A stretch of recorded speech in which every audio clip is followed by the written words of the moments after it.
siyagala na kusibula muganda wange kusibula nga siyagala na kusibula mulongo wange sawa zitusabala mazika tulamage ngendo zaffe mubiri gugenda omutima nguleseeyo ganda by'omwoyo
All right. Welcome to the state of the nation. Entebbe Walanyo. Dedication to all the people in the diaspora who are planning to go back to Kampala this Christmas season. I hope you are excited to go and connect with family and friends this Christmas season. My name is Henry Sally for the African Alumni Association. It's a pleasure to be here with you today. We are going to be interrogating or examining Dr. Besigye's State of the Nation dialogue, which happened last Thursday. We thank you for having followed that conversation, and we appreciate you being here today. Before I start, as always, we wish to acknowledge this land on which the African Alumni Association operates. For thousands of years, it has been the traditional land for the Huron-Wendat, the Seneca, and the Mississaugas of the Credit River. Today, this meeting place is still home to many indigenous people from across the Turtle Island, and we are grateful to have the opportunity to work on this land. That is a land acknowledgement for the indigenous peoples of Canada. It's a norm now that most of the organization have to fulfill when they have different events that are happening. So again, thank you so much for following the State of the Nation address, State of the Nation dialogue.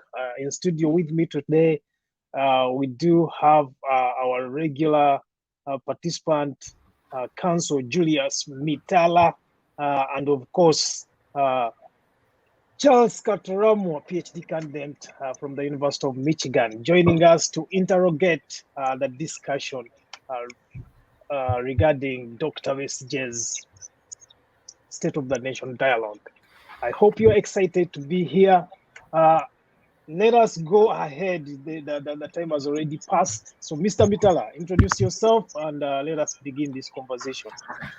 A very good evening, everybody. I welcome, colleague Mr. Katuramu. Nice to see you. I think it's the first time we are having this interface today. I'm really excited to see you. You look very fresh. Looks like I think I'm gonna take a guess. It must be the morning time from wherever you are in Michigan. Am I correct or not? Sure. So I'm not surprised. You can tell when somebody is just woken up. He probably woke up. He probably woke up hours ago because we've been talking for okay. But nonetheless, the day is just broken. So that explains the freshness around the face that you're seeing. But it's very nice to see you, Mr. Katuramu. By way of introduction, is Julius Mitala, Muzukulu wa Mswangali. I'm a regular here, guys. I will skip, the usual introductions. If anybody has questions, please fire away. I like taking questions and answering questions, but on this one, I will skip that. I am sorry, maybe it's me who was delayed in the beginning a little bit. I got a little bit stuck because, Sunday there's been a bit of church and there's a few other things, and then trying to make the journey from church back to home and the traffic and so on and so forth. When people cry about traffic in Kampala, they don't realize that traffic can be a nightmare here. The difference is that we cannot we cannot jump the traffic lights. And I wish I really could jump the traffic lights. But that's a story for another day. But I'm glad to be here. And continuing on, from the discussion we had on Thursday evening with Dr. Colonel, retired Colonel Dr. Kizza Besigye here, getting to understand, this concept, the new concept, the new kid on the block, the red card front. I think right. I think Dr. Besigye introduced quite some interesting issues there that really need a little bit of exploring to get to understand them. I think for me, I felt like somebody at that level was speaking to me directly, because obviously there has been attempts, and the attempts are still there. I think there are so many formations that are coming up. There are so many formations that have been. And as we were interacting with Dr. Besigye, I tried to bring in the little that I know about some of those fronts that have existed, from the times of the reform agenda, and there's so many other fronts that have presented themselves in this struggle trying to free Mother Uganda against the beast of the dictatorship. So I think trying to explore these issues a little bit more in detail and trying to kind of understand that what has not been understood it does not do any harm. So I'm looking forward to that conversation, and I hope that we can engage at that level, understand what we can understand, disagree to disagree, and bring new perspectives on board. But thank you, Henry, as usual. Looking forward for the discussion. I'm looking forward to this discussion as well. Dr. Katuramu, Please introduce yourself and let the people know who you are and why you are here today. Why do you want to get into Dr. Besigye's head? Thank you so much, Henry, and nice to be here once more. It's been some time since I last shared a platform with you again, dissecting some issues in the context we needed them to be dissected. Nice to be here again. Happy to speak to our people for another time. I am Charles Katuramu. I am a PhD candidate at the University of Michigan in the United States. Pretty a heavy duty, and like Henry says, a doctor to be, it's still a journey, but a journey to be conquered. So yeah, I am grateful to be here and to share a platform with you, Mr. Mitala, to kind of like have a dissection of these issues that were shared on the same platform last Thursday. It is important, and I mean, Henry, you ask why I would be very interested in trying to get a deeper look into Dr. Besigye's issues, and these are not his issues; these are national issues, and he presents formidable aspects about the country that need to be looked into and need to be digested by the people. And one of the challenges we've always had is we quite provide a very little time of the most important issues, and we have a chunk of time to issues that actually don't make sense or don't matter to us or to our people, but we literally always kind of like save a little time to what would actually make a lot of sense. And to just give a snapshot of what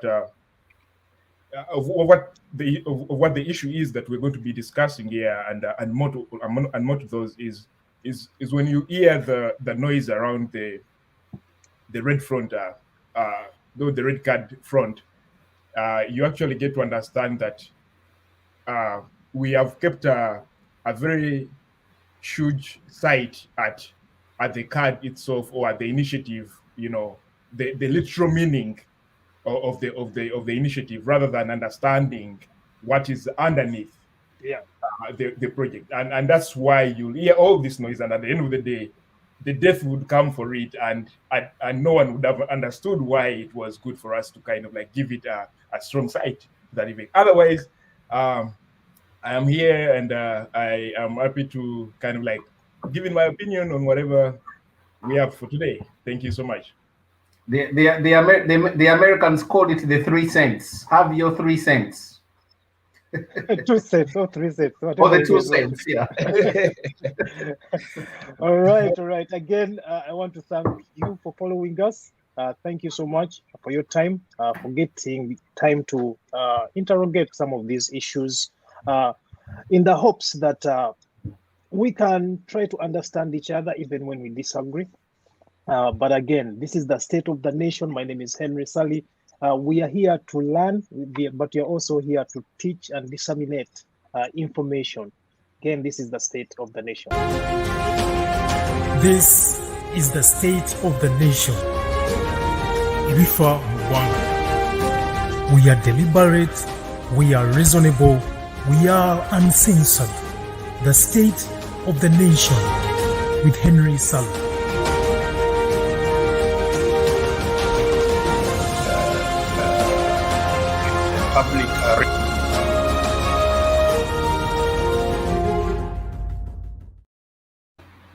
All right, let's delve into the conversation.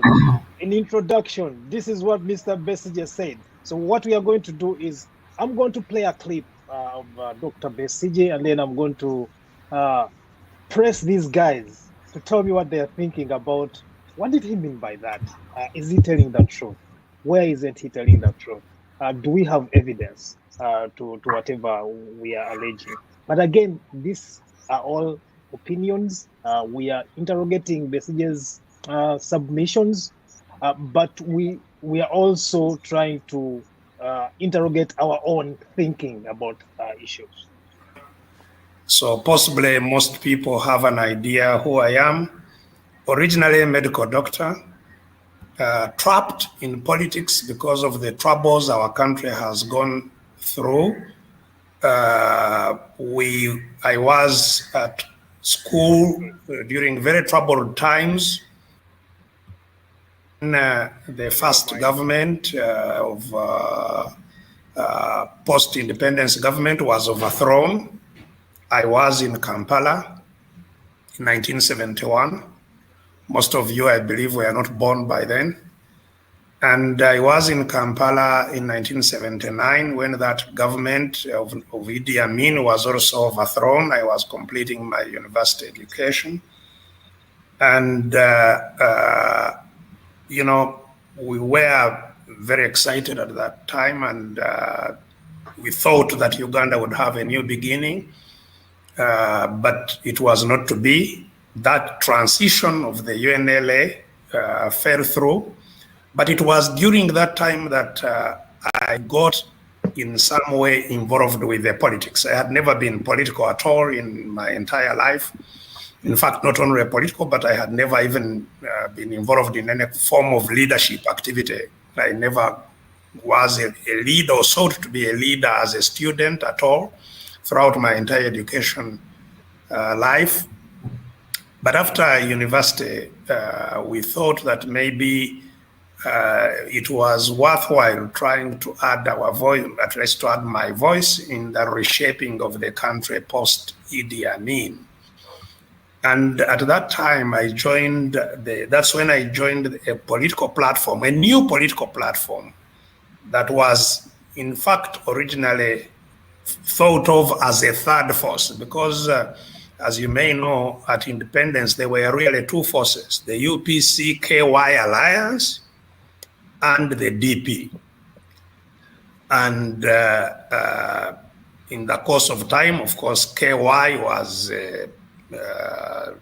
you know, destroyed, and by 1980, it had not been available for a very, very long time. Though in 1980, a new party, maybe along the lines of KY, which was the Conservative Party, was formed. But still, there were really two protagonists in the politics, the DP and the UPC. And some of us young people who had never been members of any of these two political forces thought that maybe we would do well with the third force that did not have the baggage of the pre-independence politics and the immediate post-independence politics that had polarized the country rather badly.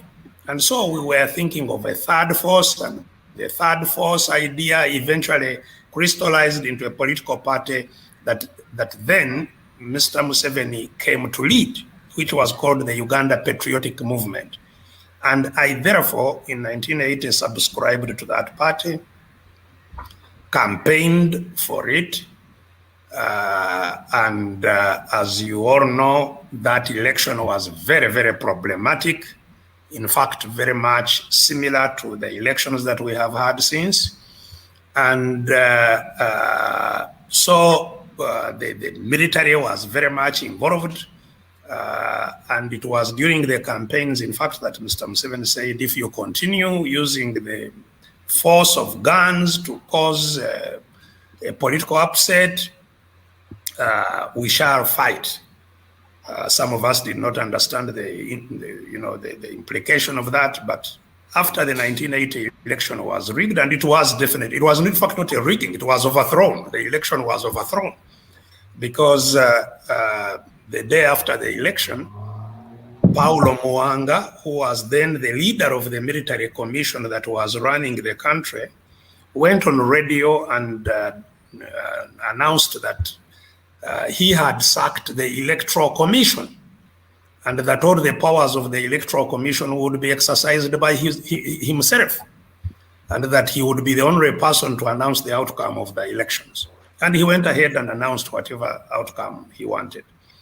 And so we were extremely disappointed, but I went back to my ordinary life, except that it was disrupted shortly thereafter when now Museveni and some of his people went to the bush, which I had no knowledge about. Some of us who had supported him became victims, and I was one of those who was arrested in 1981 early, tortured very badly, got out of jail by sheer luck. Many people I was with in jail have never been seen again. And that's how I fled into Kenya. but a very annoyed person, determined that I must do something. I was going to die without having done anything wrong at all, and that therefore maybe I should die doing something to permanently have a country. Put our country on a sound footing where citizens have rights and where we can be treated with dignity.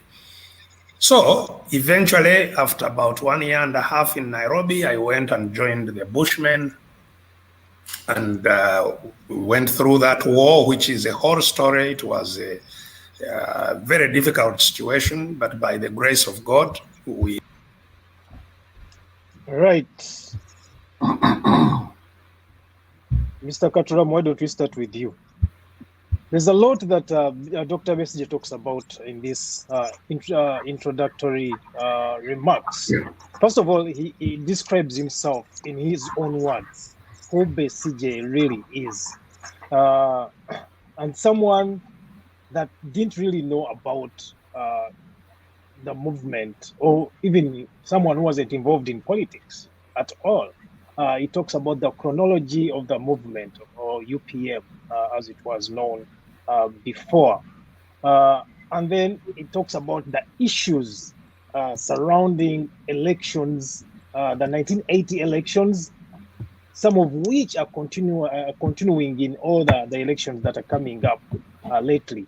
What did you take of that introduction? First of all, his introduction of himself from his own mouth, because the people have already, certain people have a picture of who Besigye is, but here he was telling us who he really is beyond the television sets and beyond the sound bites, the news sound bites. What are your thoughts on that? Thank you so much, Henry. And so to start with, that's it's very important to know, that kind of history. If you want to take away a man's consciousness, you take away their history. So once we have that, then we can understand where most of these events are coming from.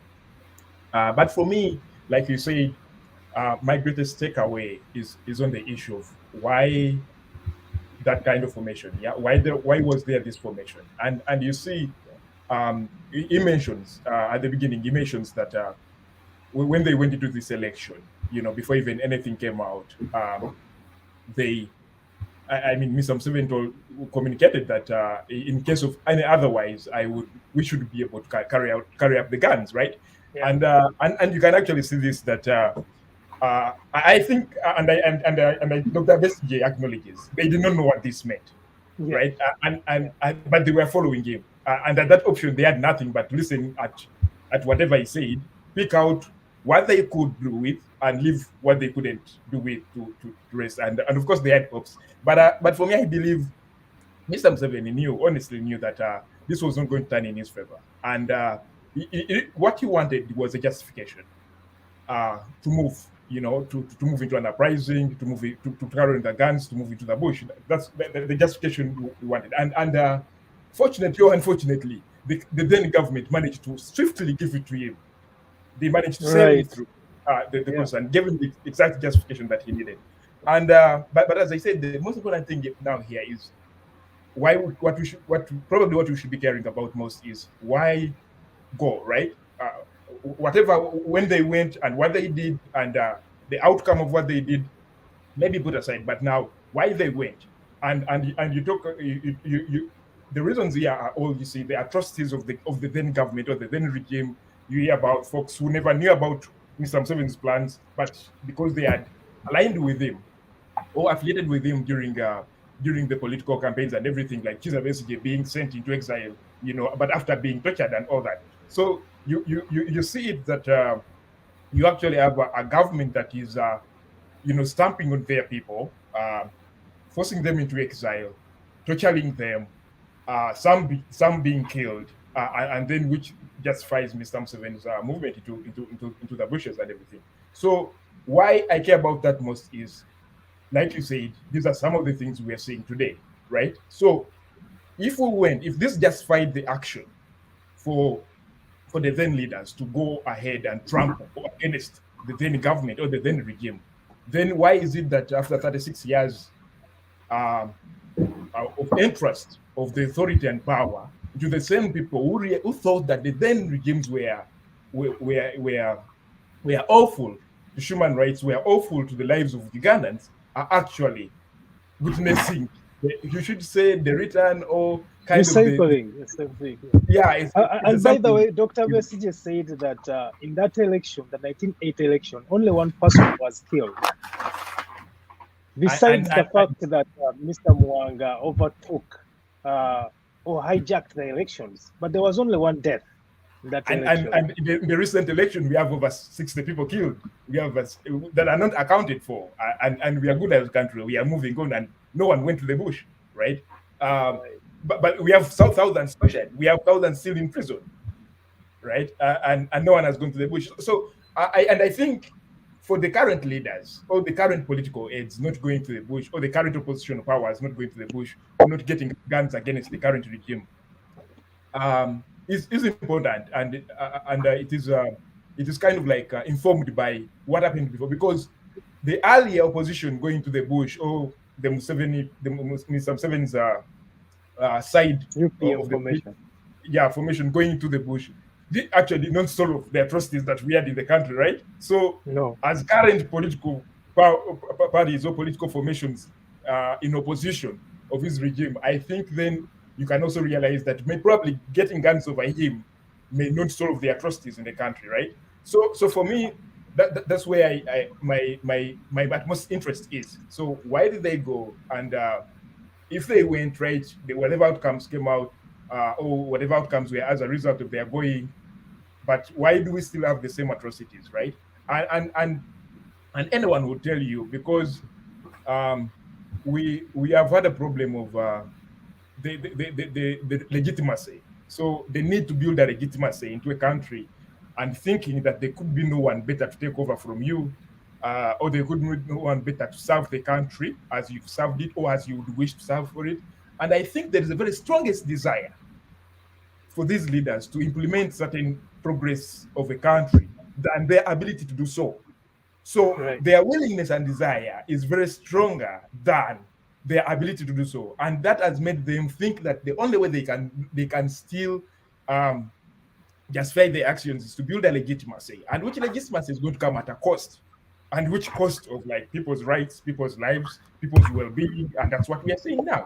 And so this shouldn't be a surprise that what took them to fight against the then regime is what is actually happening today, because they are building a legitimacy. They went ahead to destruct the legitimacy that they are built over the last 36 years, and that's why we are seeing the same atrocities. So I think it is a question of leadership. It's a question of it's a question of trust, and this is what has happened over times in their formation, right? So that's what I see. It's very funny that you sound so much like Dr. Besigye. You talked about the lack of leadership in the country. He talks also about a few things that you have mentioned in your submission, namely that it will be counterproductive for the current opposition leaders to get the guns and try to get out Mr. Museveni, because in one of his submissions that he intimates that if we do the same thing that Mr. Museveni did in 1980, then that means we are just creating another commander with the gun who is going to reign over the people of Uganda, and that's not what we should be thinking about. We should be thinking more about a real transition where people can get out of power without fighting, using the gun, and be accountable. We talked a lot about accountability. But Mr. Mitala, what are your thoughts on the Mr. Besigye's initial thoughts?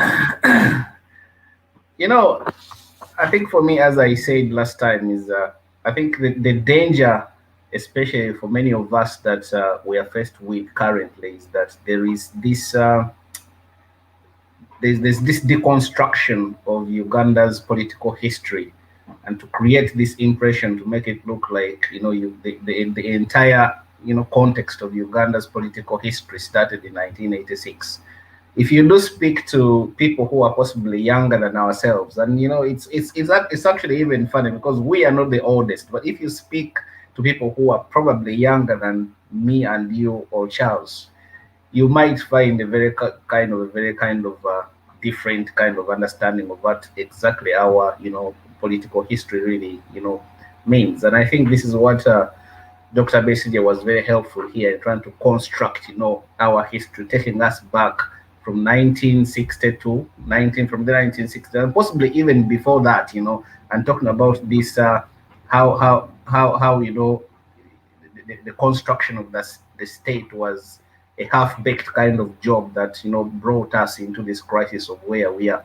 So those are really very important things. I remember, you know, in my early years, in my early days at school, we used to have a subject that was called political science. And, you know, at that point, you used to hear a lot about, you know, our political history, you know, to get to understand where we have come from and what were the challenges that, you know, rendered the actions and the activities that were carried out in that time and period. Why were they necessary? What made it relevant for those kind of actions to be carried out? So those sorts of things are very, very, you know, kind of thought-provoking for me.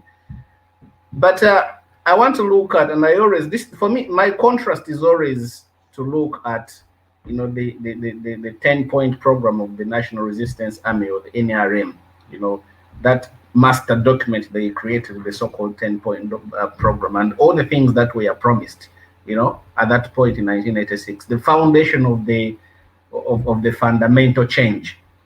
If you look at those things and try to critique them, how have we done? How do we measure in terms of what was our aspirations and where do we actually stand? And that document is available. You know, you can. Could you get back on Besigye's submission, really, as Yeah. the introduction, Besigye as a person, introducing himself as a person, and pretty much telling us how, to some extent, he was naive about the political system and his engagement with the politics of Uganda, and what triggered his interest into actually fighting or going to the bush, because initially he wasn't interested in these things. He had a good job at Aga Khan Hospital, but of course he went to Kenya after he was captured and tortured. So he was tortured, and that's what angered him. That's what triggered his interest into, you know what, we need to fix this. So if it was that bad when only one person died in 1980, and the government decided to go after those who had come into a new formation, which was UPM, and I know Katuramu said his very first question was, why the new formation? Why did they not choose DP or UPC, for example? Why did they choose a new formation, UPM, which was very unpopular at that time? So let us try to interrogate those thoughts and try to understand, because if we come back into today's context, where we have where we recently had the People Power Formation, which later disintegrated into NUP, and how events are happening now. If we shift ourselves into 1980, what would we be talking about? First of all, I think on the subject of Besigye as a person and his colleagues, all those who decided to join, you know, the struggle in 1986, and you know, the idea that they were naive but they were angered because they saw that the injustice and unfairness that was prevailing at the moment was no longer sustainable. So they felt the urgent need to get engrossed in the struggle to make sure they can at least have a contribution towards creating a better Uganda for them and posterity. You would find that many of the people are from around that time. You know, I think I wouldn't say they were naive because they were adults. Most of them were, you know, fresh university students who were full of ideas. But there is I think there is something they must have been lacking. They saw that the situation at that time was not suitable, for them to be able to become the sorts of people that they desired to become. Sometimes you got to appreciate you are in a situation that even you yourself, you realize that this is not ideal. This is not what I want to do. It can be better. So obviously 1980 was a very chaotic and troubled time. And I think this is where it becomes very, very disheartening that most of the people who are involved in the events of today, they are people themselves who knew what happened in 1986. Rather in 1980, they can relate to those challenges. They knew that they were in the midst of a terrible dictatorship where all the things that people are clamoring for today were non-existent. But when you say it was a terrible dictatorship, when Besigye admitted himself that there was only one death in that election, of course, he talks about the overthrowing of the election process, which I think needs to be interrogated.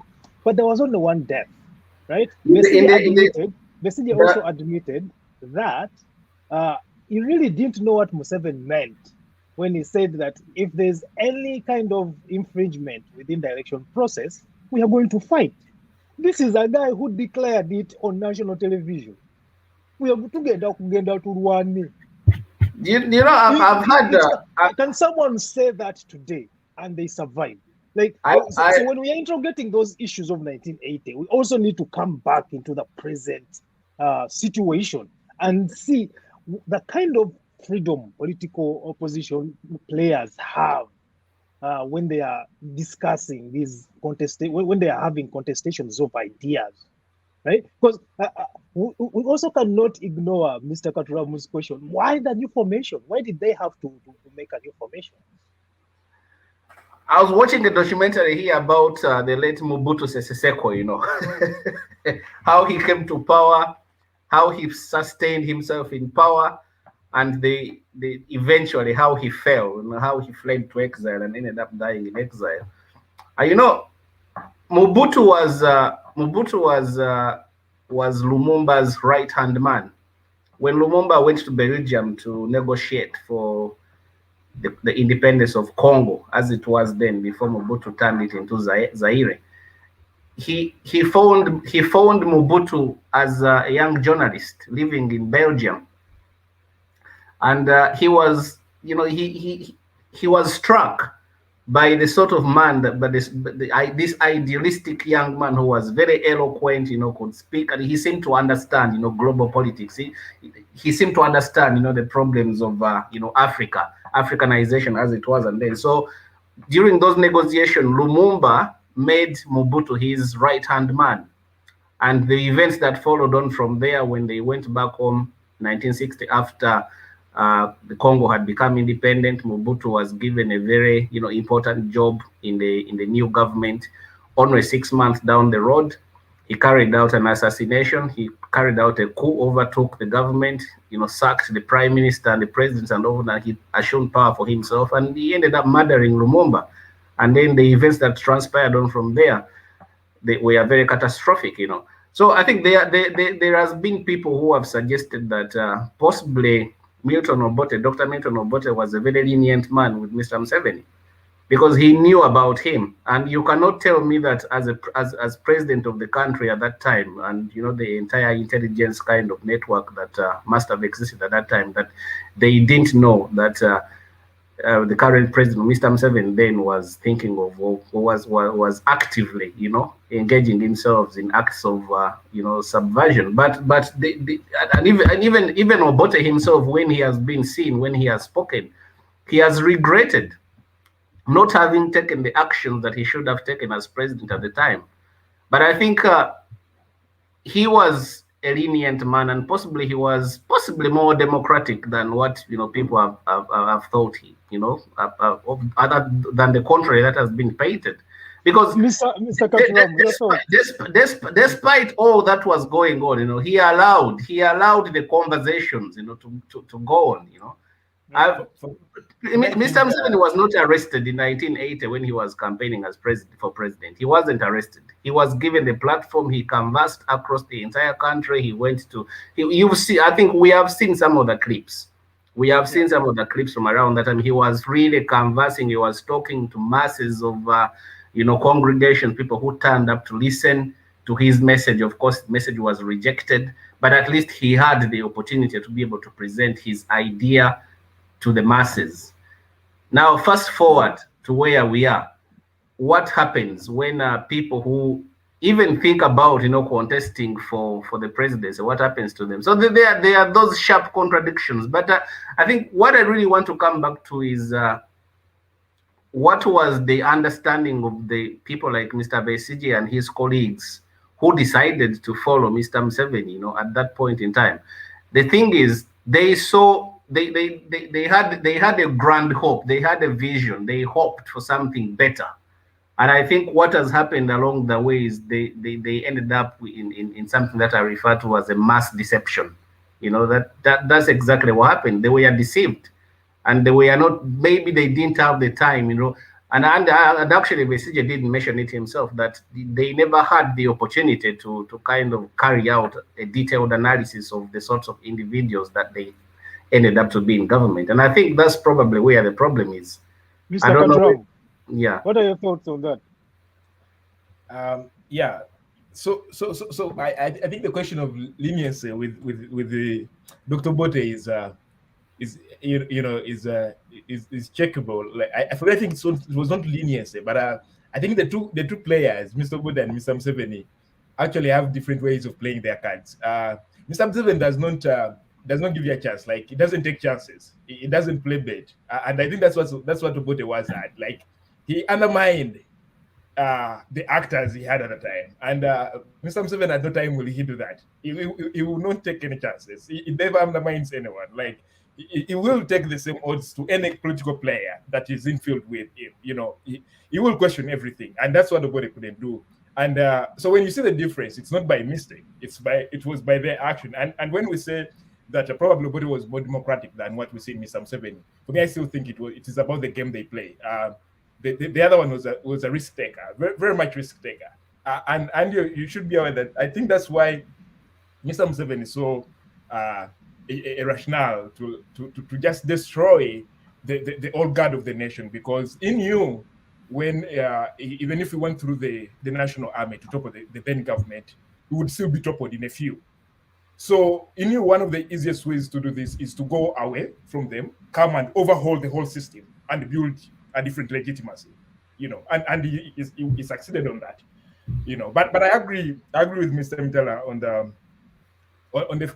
the fact that so what we are seeing happening today, and the nature of political games that we see today, and the question of who came into leadership then, right? And how did they manage to move the country forward? Like Besigye was saying, I think they never had, even in absentia of doing the analysis, they never had the time to do so, right? I think it was so much of like, how can we trust each other? We've been there, right? We've done it.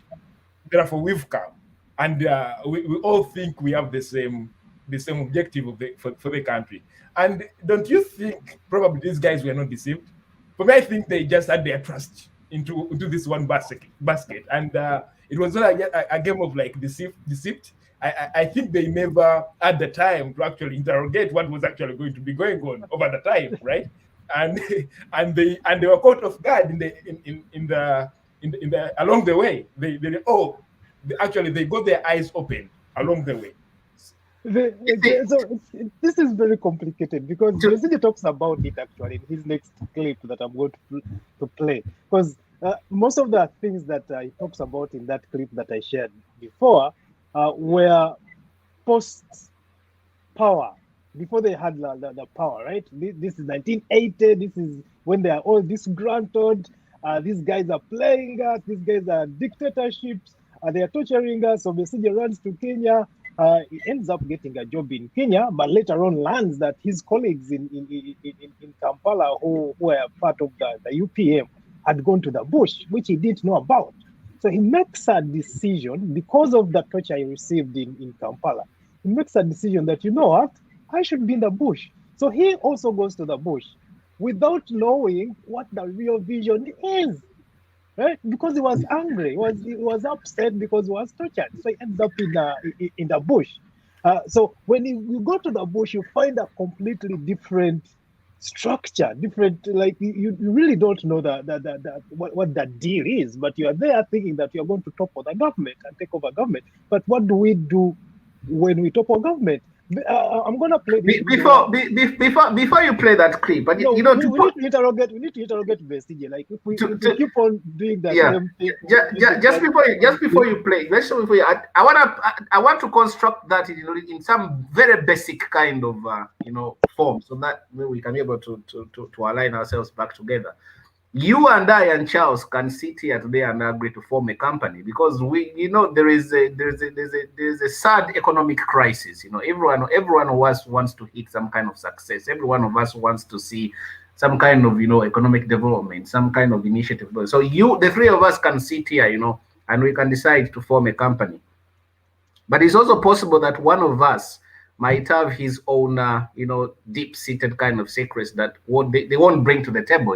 That the company that we are forming is just a vehicle, to get us to a certain point. Once we get there, if he's got the powers, he's the director, he controls like 75% or 65%, he can choose to sack us if that's what he wants. This is what I refer to as that grand deception. President Museveni didn't fight this war just by himself. He didn't. He had people on his side, people who were very, sharp-brained kind of guys, people who were fresh from university, people who were full of energy, people who were ambitious, people who had these grand ideas, and they saw that they thought they needed to be somewhere. They saw the crisis that was pertaining at that particular time, and in their conviction, they were convinced that that situation was no longer sustainable. They decided to draw hands together, went away, formed a formation which was successful a few years later. But I think somebody had not revealed his true character. And as soon as that true character began to show itself, that's the point of departure. And I don't think that has ever been, very clearly, looked into properly. And I think this is where you find that most of the people who have worked with Mr. Museveni in one way or another, they come back to that one particular point and they feel that they have been taken advantage of. They have been deceived, So there's an element of lack of honesty when you're dealing with colleagues, but there is that lack of honesty because you are not speaking at the same platform. Maybe that could be the problem. Let us hear what Besigye has to say next. And the national resistance movement was supposed to be a transitional arrangement. As you may recall, indeed, NRM was a combination of Museveni's group and Yusuf Lule's group, which was called UFF, Uganda Freedom Fighters, and the Popular Resistance Army, united form the National Resistance Movement as a transitional mechanism to remove the military, what we considered was military rule that usurped people's power in 1980, and reorganize the country, have a constitutional process that establishes how Ugandans want to be governed, and then have free and fair elections after the transitional period, which we had indicated would be 4 years. And the problems began in those 4 years, because then it was very clear that some of our colleagues had no intention of undertaking what we had promised. And so we started, squabbling within the NRM, and that conflict, I think, came to the public around about the time of the constitution making, 1993-94. We had a lot of disagreement in the CA, which I later on wrote about in a document that started my now open contestation with Mr. Museveni in 1999. I wrote a document talking about how the struggle for a transition had been overthrown, had been sabotaged, had been subverted by Mr. Museveni, and how we had gone back right into another dictatorship. And of course, when I wrote that document, he ordered my court-martialing. He ordered that I become court-martialed because I had written something controversial while still a serving officer of the UPDF. And those of you now who have been following the politics will maybe be aware of what happened subsequently. That contestation is what eventually started my open challenge in 2000 when I declared that I would contest against him. I don't have much time to go into the nitty-gritties of that. Some of it has been written on by some journalists. Regrettably, I haven't written my own story or published my own story yet. By the grace of God, I will at some stage. But I did not intend to contest in 2001.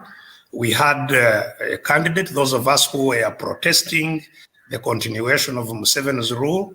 And at that time, my candidate was the Honorable Jabeli Bidandisali, but who at the critical moment developed different ideas, said that since Museveni was going to have a last term, it was maybe not necessary to challenge him in 2001. We should wait and he serves out his last term. Although it was very clear that there would be no last term from what had been happening prior to that time.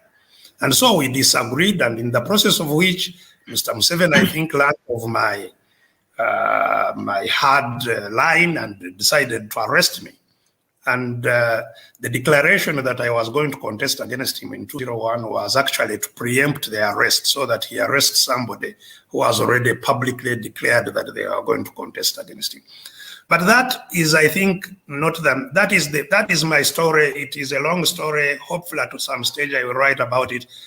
I think now where we are is to examine the story of the country. The country, Uganda, as all of you must be aware, was an artificial creation by force of the British, or the Europeans, if you like to generalize, who destroyed our naturally evolving nations. So Uganda is a multinational country.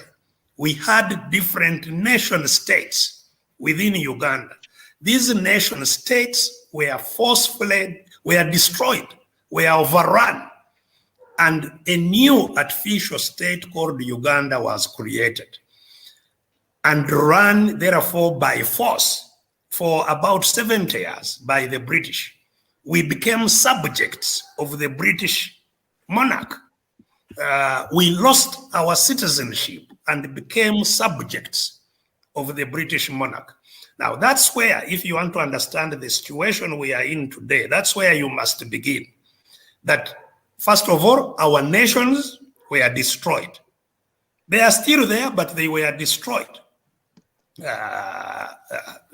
And if we want to pick up our pieces, we must relocate there where Uganda comes from, because we did not become a nation by consensus, by... Okay, so there are so many things, there are so many issues in this clip to interrogate. First, it talks about their falling out within the 4 years after 1986. Now, none of the people knew that there were even infightings within 1986 and 1990, right? But there were infightings. The 4 years that the 4 years that he talks about of transition, where they realize that, where he realizes that there might be some lies going on. He also reveals that in that clip. Then he talks about Jabeli Bidandisali. So Mr. Mitala talked about working together. Of course, people work together. And in his one of his submissions, Mr. Besigye talked about the three strengths that Mr. Museveni has. which is being someone that plans long term. Is a very good planner.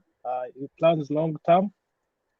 Is consistent and works really hard.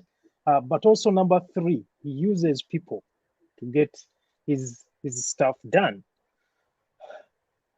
So, Mr. Katuramu, I know there are so many issues. I apologize that the clips are really long and they have so many things that need to be interrogated. But what are your thoughts on that clip? Right. Thank you, Henry. So, for me, I think there is some sort of like laxity when you come to terms with, you have a civilian, someone who's been a political leader, aspires for presidency, and it doesn't turn out as he would wish, and he prepares or he makes an arrangement of the military, to overturn the country or to overhaul the country. He becomes successful, and then you think you're going to talk about this concept of returning power to civilians. You see, you need to understand, so the genesis is, I am a civilian and I need this power, right? And I have failed to get it in a civilian way. Therefore, I make an arrangement, I go into a militarized platform, right? And I have gotten the power, and now you're telling me that we give it back to the civilians, and this is the talk that has been around, the coups that we've seen happening. Apparently the West African talk of General Mwambadi Doumbouya, Kanu Mwambadi Doumbouya, talking of returning power to is it the Gambians? I mean, isn't he one of them? Isn't he a native? Isn't he a citizen? So with this talk of returning power to the Gambians, I think typical lie, and which has been a lie over time, within coups and within military rule or within military overhauls that have been happening. So for me, I think the whole idea, there were shared ideas, fine, and like, for example, Dr. Besigye shares like how their thought was that this is going to be liberation for the whole country as a whole, to overhaul, to do with the military rule, right? To kind of like reform the country, right?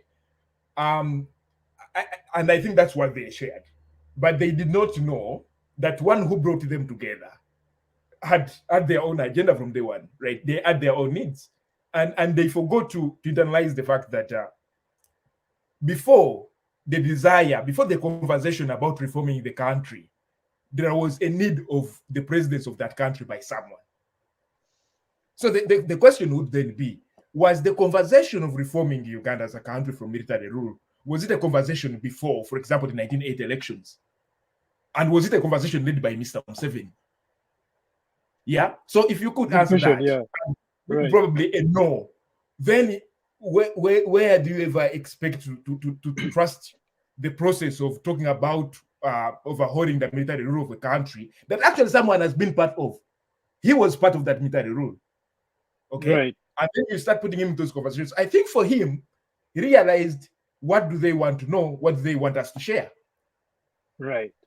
And what he wanted as an individual was not something to be sellable. It was not something sellable to these people.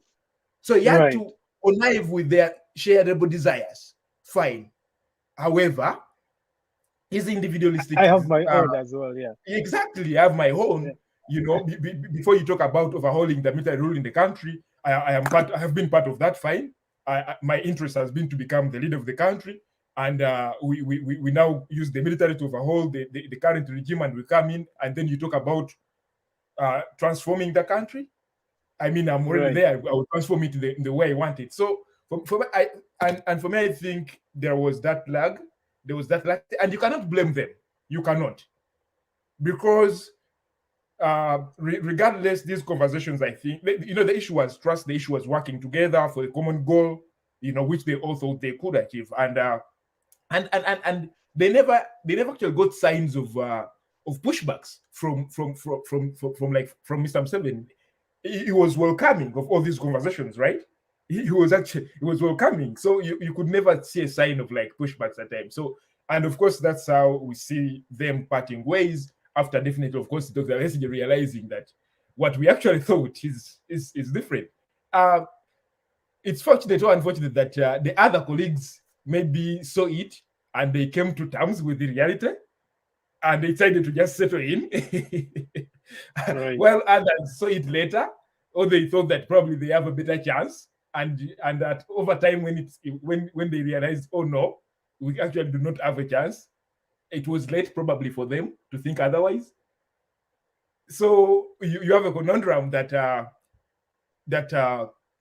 you would say a group of people who were elites then that would help the current elites to move a country in another direction most of them have actually come to terms with the reality, which they did not know at the beginning, or after being falsified at the beginning, So, right.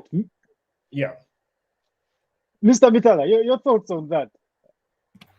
And I think we need to realize that you talked about Mr. Domboya. Kano Domboya is actually from Guinea, not Gambia. Yeah. But Mr. Mitala, what are your thoughts on that? I think it's common knowledge that the so-called transitional governments, transitional arrangements, they are very problematic. They are very, very problematic, because first of all, they are usually coming out of a crisis.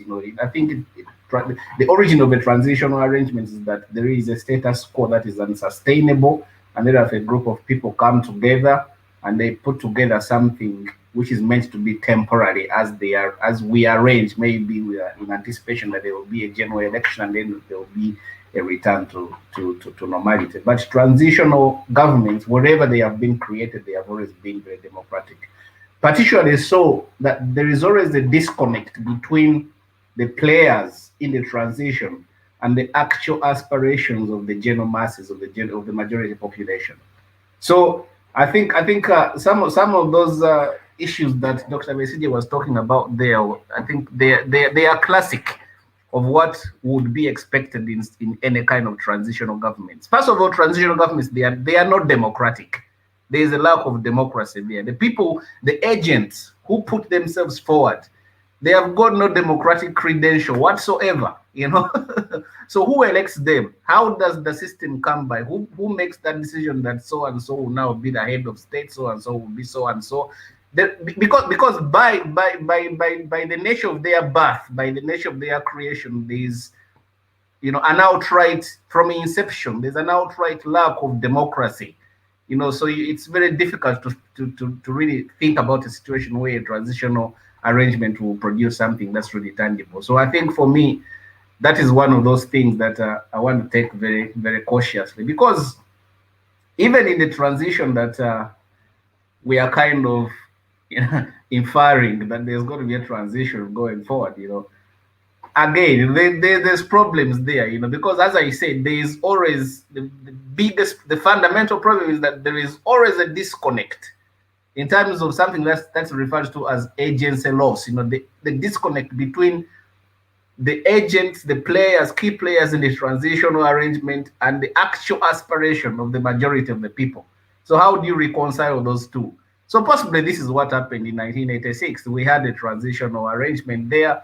Obviously, the idea was this was never going to be a transition. When I was a young law student, I remember Dr. Nyango Bo, who was he was our constitutional lecturer at that time. Oloko Nyango, Oloko Nyango, Dr. Oloko Nyango. He was he used to teach us constitutional law, and he used to often talk about how the NRM had entrenched itself in the blood and thick of Ugandan constitution and Ugandan politics. And at that time, I probably didn't understand very much what he meant by entrenchment.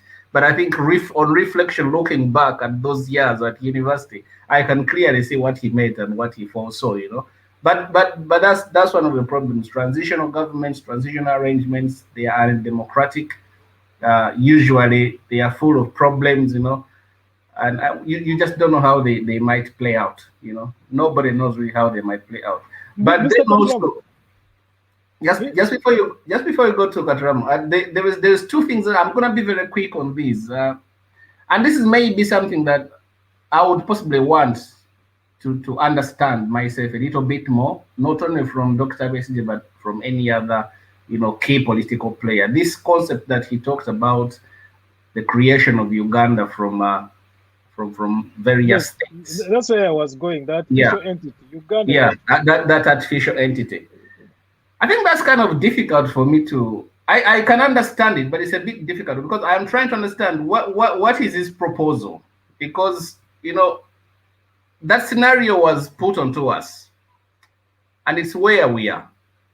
For years and years, that's where we find ourselves in.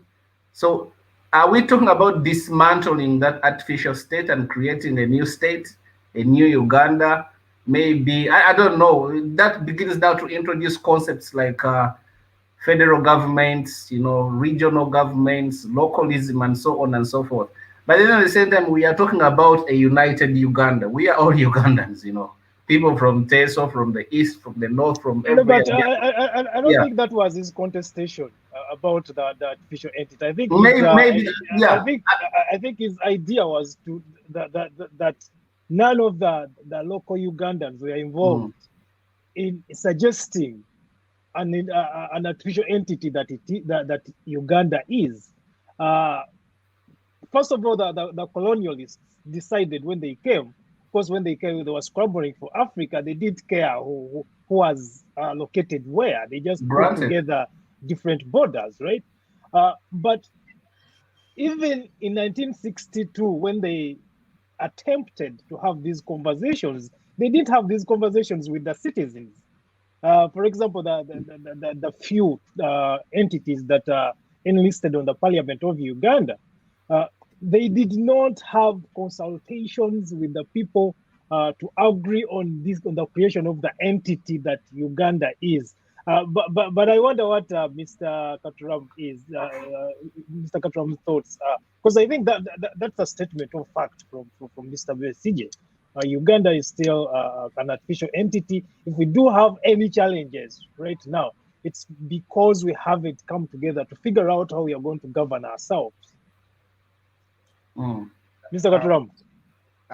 For me, I think what Mr. Besigye says, and what he mentioned in that regard, that for instance, where the colonialists left us in '62, we never, and we bring it well, we never, we don't have a voice, or we didn't have a voice of the Ugandan nationals, the citizens, to see like the new direction of where the country was going. Unfortunately, in my opinion, we actually way far away. We ran back than where they left us in 1962. So right now we actually went back to the point of scrambled partition. Where we are now is similar to exactly what happened at the times of the scrambled partition. And I think that's where Mr. Mitala was wondering, is this really something? And I think that's why he was wondering, what is Mr. Besigye's proposal, right? What is he bringing on board? Because the westernization concept is not. You're muted, I think. We have lost your voice. We have lost your voice. You're muted. You're muted. Unmute yourself.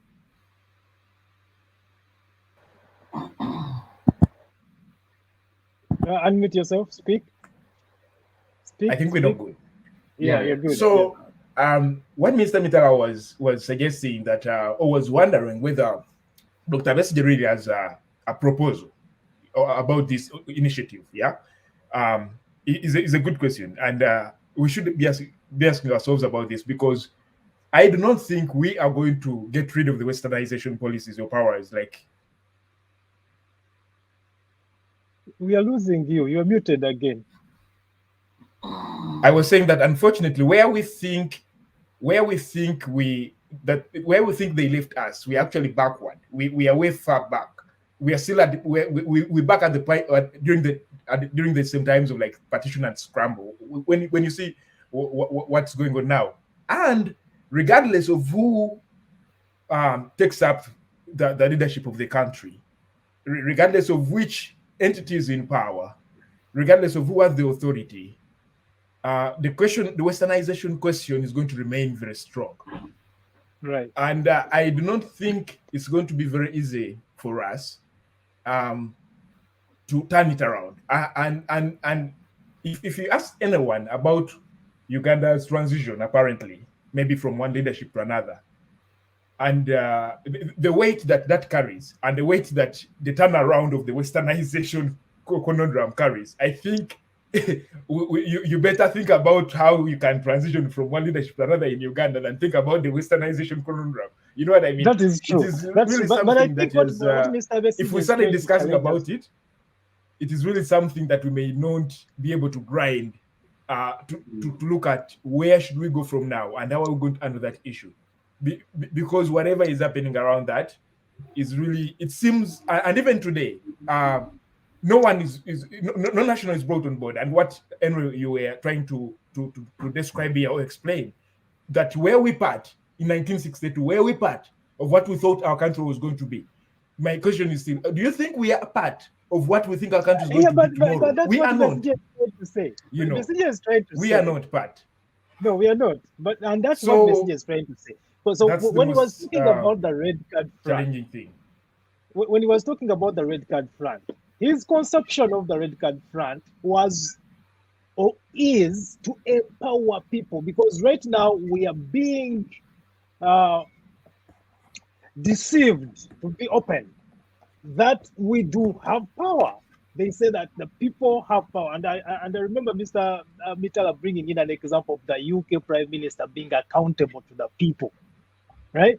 What Besigye is trying to tell us is that if we get involved, if we really want real power as opposed to perceived power, because what we have right now is perceived power. We think we do have power. We think we can change governments, but can we change governments?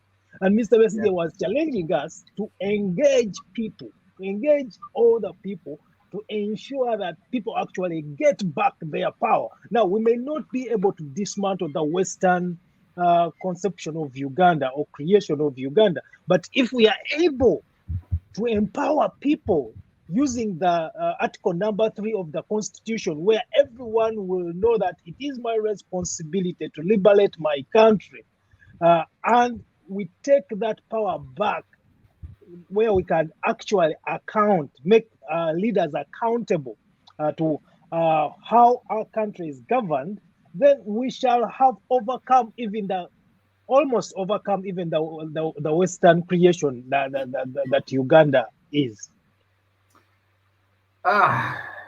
You see, I think if you study, authoritarian, leaders and presidents, if you study them very well, there are three things they do very, very well. Number one, they make sure that you can never have a free and fair election. That's number one. That's one of their game plan. Secondly, they try to ensure that the liberal rights are completely eroded, because I think when you talk about the liberal rights, one of the most important liberal rights there is the freedom of expression, people to be able to talk, and because the purpose that freedom of expression does in any kind of democratic kind of practice is to enable citizens to be able to challenge government on policy. So authoritarian administrations, what they do best is to try to make sure that they cripple, the concept of free speech, so that they control the narrative. And again, Besigye mentioned this here, that one of the ways that the regime here tries to sustain itself is by making sure that they control the narrative. The press is muzzled. There are certain things. There critical analysis of issues is not an issue that you can now freely engage in our present Uganda without being labeled something.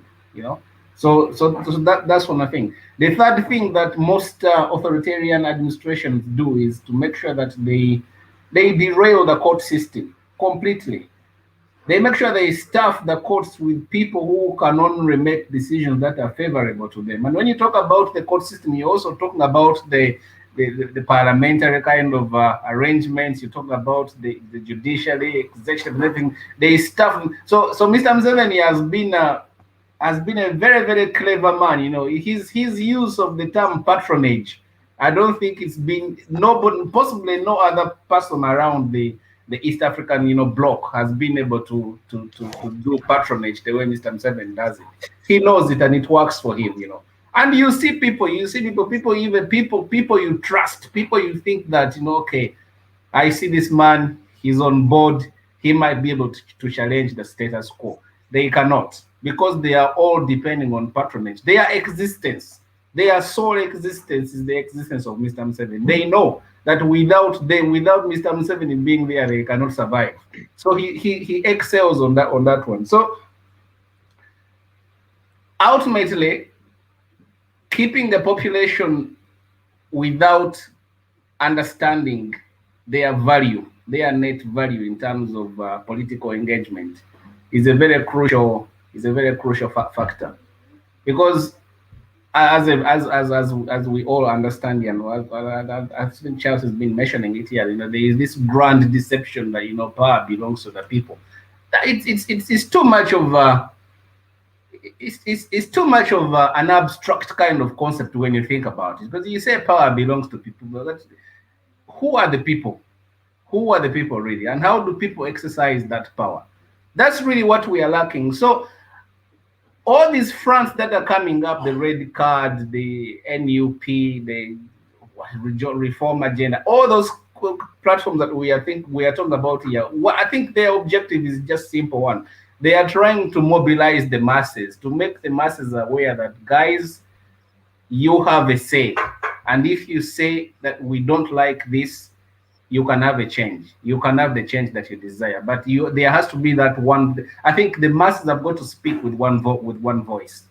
As long as the masses are still divided and people are looking for this and this and this and that, I think it's going to be very, very difficult for us to achieve what we want to achieve. I was giving you an example that I was watching a documentary here. It's a very interesting documentary. I've got somebody sent it to me here via WhatsApp. I'll send it to you, Henry, and possibly you can give it to Charles. It's quite a long documentary, but it captures, and I think you can draw very clear similarities and conclusions from our own existing situation in Uganda at the moment, from the situation of what the Congolese people went through between the 1960s and 1997, when Mobutu was toppled from government. You can draw very clear similarities there. So this is the problem, and I think many people have already identified it. The president has got too many powers, too much power. He's got power that he doesn't need to have. And when you have somebody who has got too much power like that, there is always a problem that they'll misuse that power. So I think the only way we can try to solve that problem is maybe to go back to the drawing boards and try to curtail some of this power away from the president. We have to do that. There has to be a way of doing that. Without doing that, as long as, because this is not Mr. Museveni's problem. The current setup can facilitate another dictator in Uganda. It can very easily facilitate that dictator, because all somebody has is to have the power in their hands, and they can do whatever they want to do. So those are really the issues that need to be addressed. But I do agree, and I think I see the point. And actually, I've been thinking about it very seriously. I think all of us are in a very difficult situation, because we all want something good for ourselves. We want something. I think everybody that you see talking on these issues, from whatever position they are adapting, from whatever perspective they are taking, I think it all comes from a good heart. It comes from a good space. We all want we want a better Uganda. We want a situation where we can all be proud, where we can all say that this is something good, something that we can all be proud of. And I think that's what all of us are gearing to. How do we achieve that? That is the $1 million question, really. That's the $1 million question. Mr. Katuramu, earlier on when you left the studio, I was intimating that one of the reasons why Mr. Besigye is mobilizing the red card front is not necessarily to dismantle the Western conceptualization of Uganda as an artificial entity, but indeed to empower people. Try to empower people, try to involve them in the decision making of their own country. Because in one of his submissions, he actually said that if we do not wake up and take charge of the decisions that are being made in our country, indigenous Ugandans, that's why he kept on referencing the initial creation of the artificial entity Uganda. If indigenous Ugandans do not wake up and take charge of the decisions being made by leaders in their country, we are going to lose the country.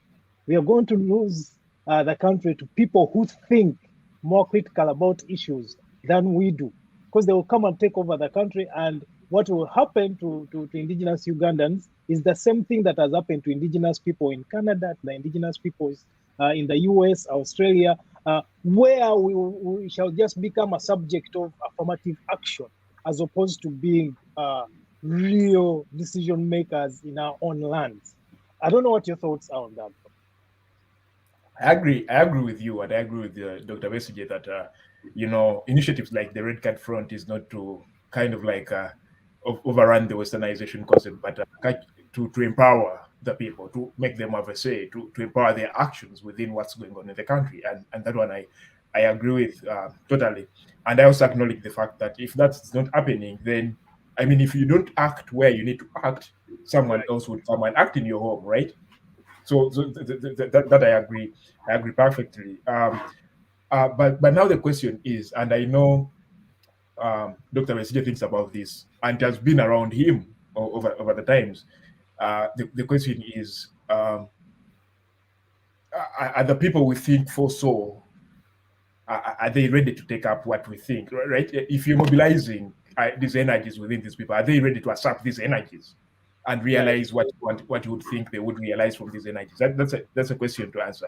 And for me, I think as Ugandans, we have over time been totally entangled, obstructed, diverted in many ways, and when such initiatives come, you actually see them die of, even when their initiatives are not made, just because of the diversion we have and the destruction that happens within Ugandans. But also, this is not a very, we shouldn't look at Ugandans just as Ugandans, like just as people. We need to understand what would work for them, why they may not, why can they be easily diverted, right? So why are they easily distracted, even when we think that something could be helpful to all of us, as like Besigye say, that you have those are captured and the captives and and those who are responsible for capturing. Yeah. So understanding that this is helpful for those who are captured, or you could call them the captives, is very important. Understanding what works for the captives is also very important, right? So unfortunately, even with such objectives, you realize that what actually does attracted mostly is such of like unnecessary noise that turns out to be why maybe Besigye is not collaborating with Kyagulanyi, and then get the powers up to the public, and why is he working alone? Which shouldn't be the questions here. Unfortunately, we shouldn't be the questions here, because what Besigye is doing is neither in Kyagulanyi's, is not in opposition of what Mr. Kyagulanyi would want to do.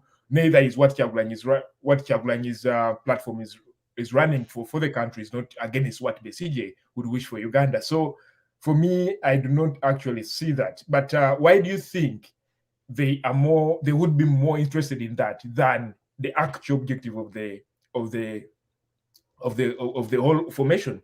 Now, this is where you have to understand that the captures, or those who are capturing, are also non-seated. They think vividly of what the captives want. I mean, you have dogs embattled in a cage, Right. and as they struggle to get out, you also need to struggle to make sure that you keep them in there. So they are also non-seated to ensure that they actually disrupt whatever is going on in these forces of change. That actually what we see is not natural.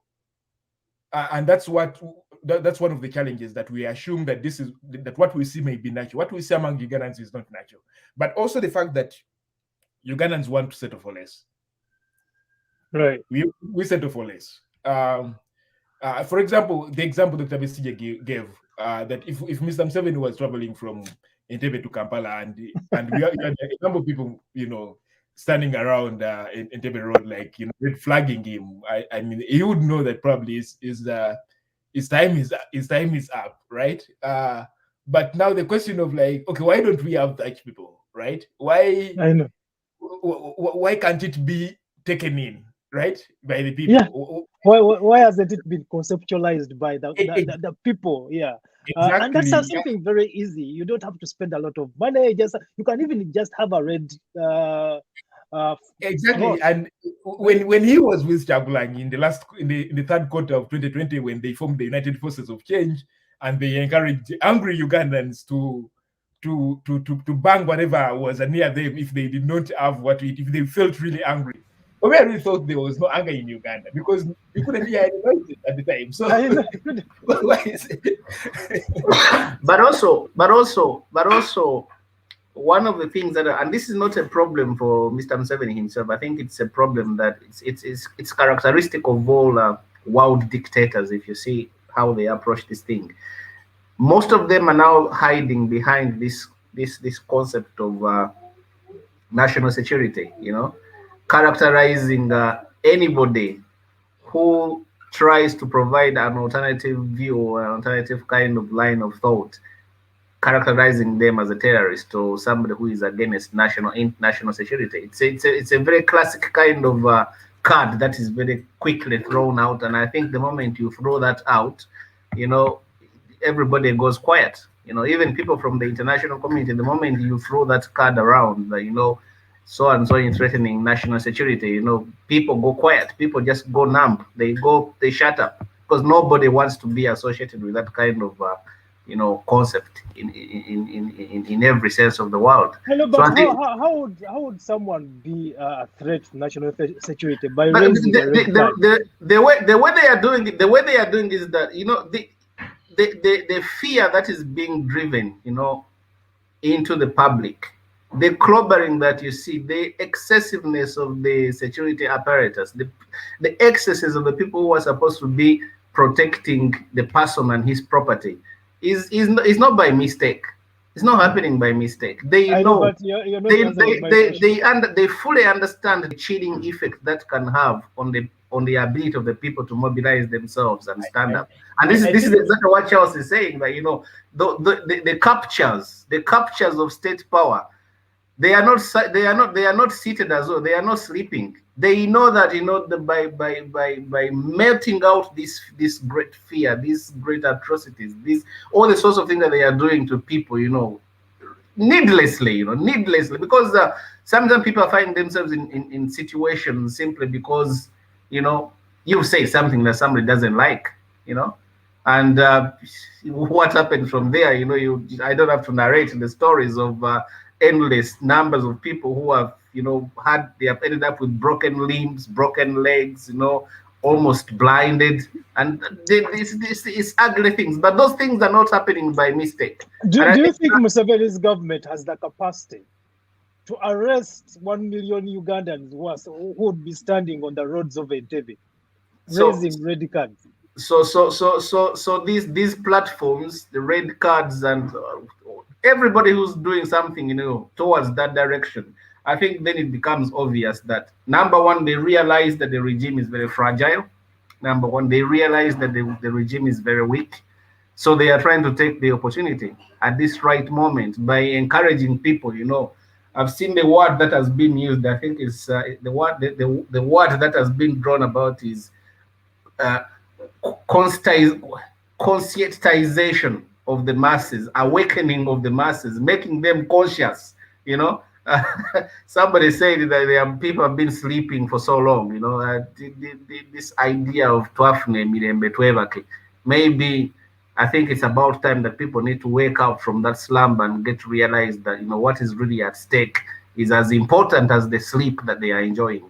So I think that's really the gist of the matter. You know, how do you awakening people is a very desirable thing, and it's very relevant at this point in time. But as Charles is asking, that question is very important. Are the people themselves, are they willing to accept, you know, these you know, unpleasant kind of consequences that might arise out of them being aware and being awake? To answer Henry's question, Henry asks, well, how does raising a red flag towards the president's maybe convoy become a national threat? Yes, of course, anyone understanding will tell you that that is not a national threat, and in no way does it make it a national threat. But the state will not wait for those voices to say that that's not a national threat. So they will tap on you, and that's what Mr. Mitala was saying, that it's not going to be an issue of like, is it a national threat or not a national threat? Before you know it, you're in Chitara for 6 months without a lawyer. But my question is whether the government has the capacity to arrest 1 million people or 2 million people or 5 million people. The government may not have the capacity to take 5 million people in one day into prison, but it has the capacity to disentangle 5 million people who may stand against it, because it will urge you to protect other citizens. So in other words, the idea of people, and you see, the issue is that the issue is not just slapping a red card to Mr. Museveni's convoy or to Mr. Museveni himself, because how long are you going to do that? I will take you back to the theories of people striking or demonstrating. Once you have, in any country, even in Uganda, by the way, if you wake up one morning to demonstrate by probably having a sit-down strike, or you're on the road standing, you probably there is not much going to happen, right? And your voice is probably not going to be heard. You know what I mean? That if you for the Black Lives Matter kind of demonstrations are to indulge people breaking into shops, then the forces tramp back with tear gas, with sprays, and this has been seen in universities, even in Uganda, for instance. University strikes that happen. You have university students kind of like running up to move beyond the university premises, because maybe heavy traffic and whatever, and then that's when you see when you see forces kind of tramping against them. So because when they decide to sit along the university roads, no one will care about them sitting there and being burnt by the sunshine from morning to evening. You know what I mean? So how long are we going to have Ugandans tramping red cards to be some sevens going along with them, whatever? Maybe in fact, well, we can look back in 2009, the Kayunga riots. Yes, that almost got Mr. Museveni out of power. But that was not. Those were not peaceful. Those were not things. Those were not like sit-down strikes. That okay, we've decided to sit along Namirembe Road. Therefore, we are striking against Mr. Museveni's regime that has refused the Kabaka to go to. I know, but like when you ask how long it's going to take them to get as hungry as Mr. Besigye did to get and that's how they will be able to do or to impact the change that the objective of probably the Red Card Front and several other similar initiatives. Right. Because when you look at the weight of the Kayunga riots, at the point when you could even not board a transportation facility, you could not board a taxi, or you could not board a border, because and that was very, very, very like terrible, because it was it was tribalistic. It was it was tribalistic. Yeah. So when you see the anger that people carried by then, right, against other people, or even against the forces of change, and how the forces of change kind of like retaliated, you would see it. So this was not about something. Okay, the Kabaka is not going to Kayunga, therefore let's all sit along the road from the palace to Kayunga. No, this was okay. Why is he not going? And why are you refusing the Kabaka to move around his territories?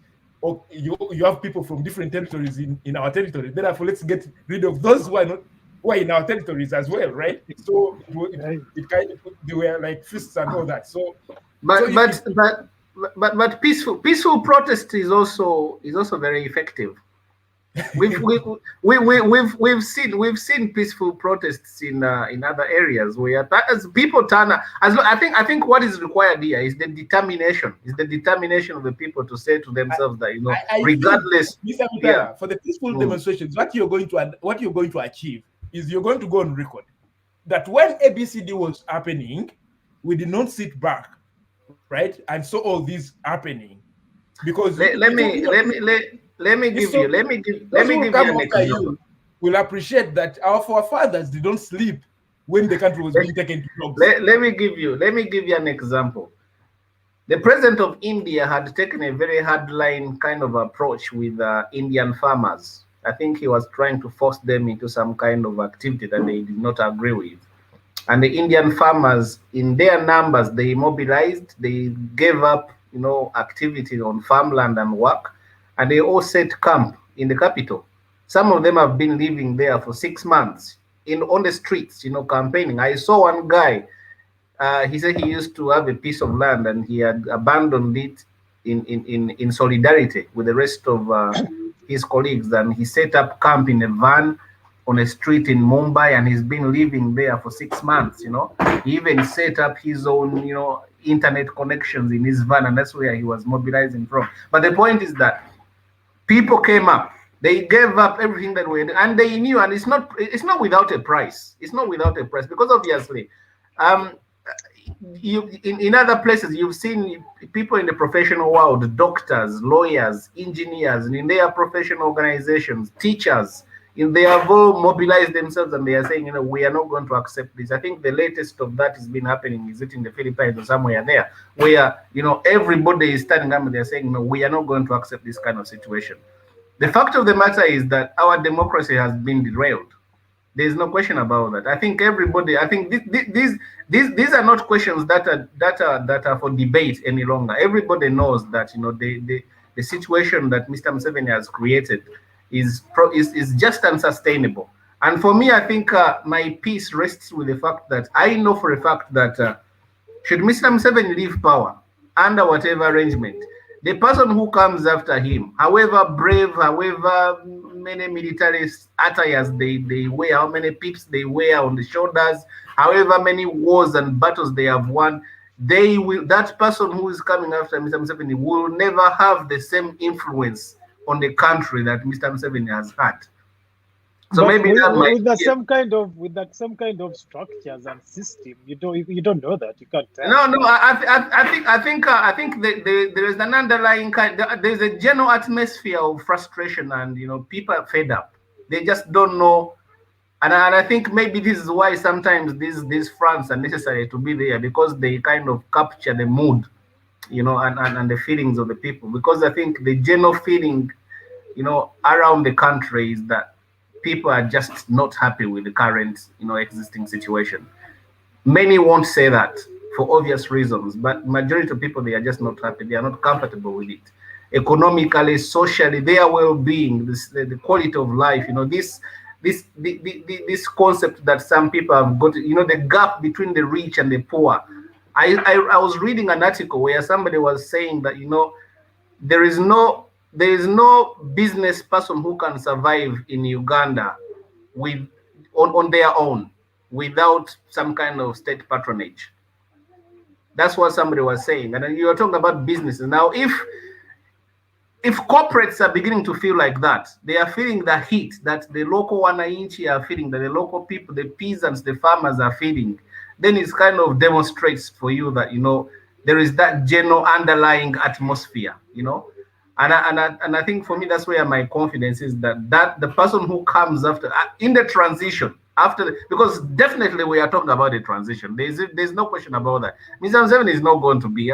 People can lie to themselves. They can dream. They can be in their Sabaland and dream and say 2026 or whatever. But Mr. Museveni is not going to be there forever. He's not.